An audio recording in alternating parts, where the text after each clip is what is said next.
Pernahkah Anda berada di dalam situasi seperti ini?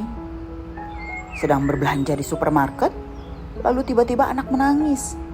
Keras banget lagi. Berguling-guling di lantai, berteriak. Bahkan ada juga yang memukul ataupun melempar barang ketika keinginannya tidak dituruti. Ada nggak? Nah, saat itu terjadi, semua mata tuh seolah tertuju kepada Anda. Orang-orang di sekitar nih. Rasanya malu, bingung, kesel. Bahkan mungkin muncul pertanyaan dalam hati. Kenapa anak saya seperti ini sih? Apakah saya gagal mendidiknya?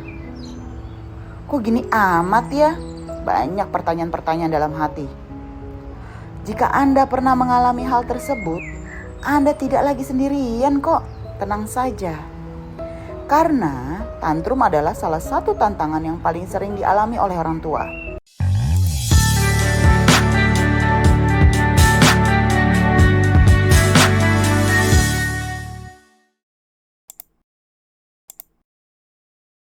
Halo, saya Cynthia Cakraningrum, psikolog, praktisi psikologi klinis.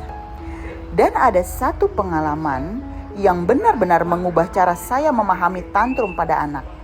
Beberapa tahun lalu, saya bertemu seorang ibu yang datang dengan wajah lelah dan penuh rasa bersalah. Beliau berkata, "Saya udah mencoba nasehatin, membentak, bahkan menghukum. Tapi anak saya tetap tantrum hampir setiap hari. Aduh, capek banget," kata ibunya. Saat itu, yang beliau lihat adalah perilaku anak yang dianggap nakal dalam tanda kutip. Namun setelah kami menggali lebih dalam, ternyata ada satu hal nih yang berbeda. Anak tersebut bukan sedang berusaha melawan ataupun kurang ajar. Dia melempar-lempar barang gitu ya. Ia sedang kesulitan mengungkapkan apa yang dirasakan. Nah, disitulah titik baliknya. Saya menyadari bahwa tantrum bukan sekedar perilaku buruk. Seringkali nih, tantrum adalah bahasa yang digunakan oleh anak ketika kemampuan mengelola emosinya belum berkembang dengan matang. Bayangkannya seperti ini ya. Orang dewasa aja kadang kesulitan mengendalikan emosi saat stres. Bener nggak? Apalagi anak kecil yang otaknya masih dalam proses belajar loh.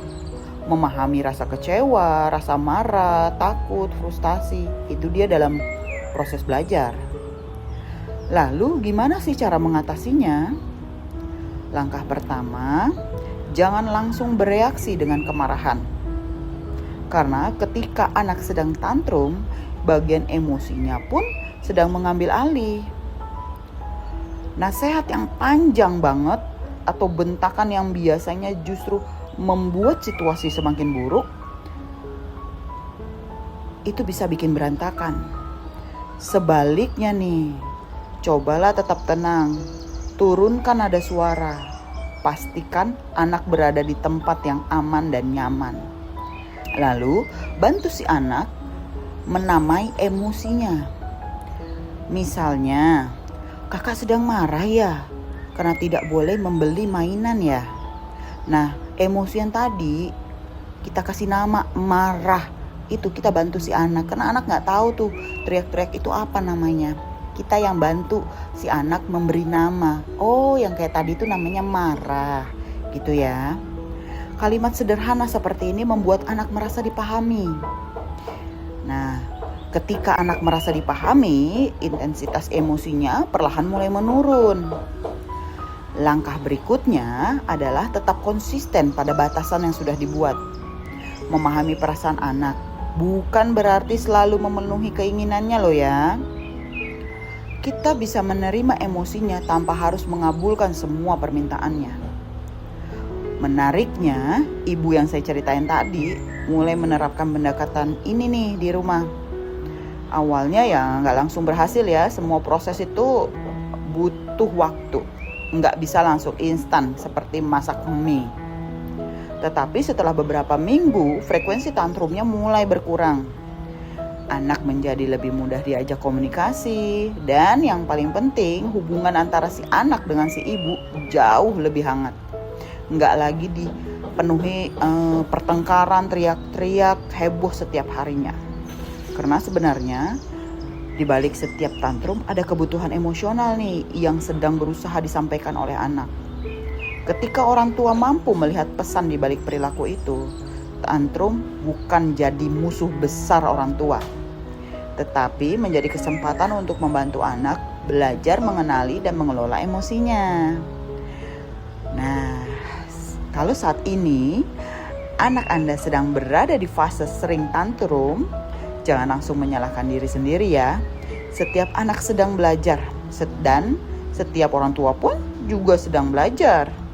Tuliskan kata tantrum di kolom komentar jika Anda pernah mengalami pengalaman seperti ini. Saya ingin membaca cerita Anda dan mungkin akan membahas solusinya di episode berikutnya. Sampai jumpa. Terima kasih.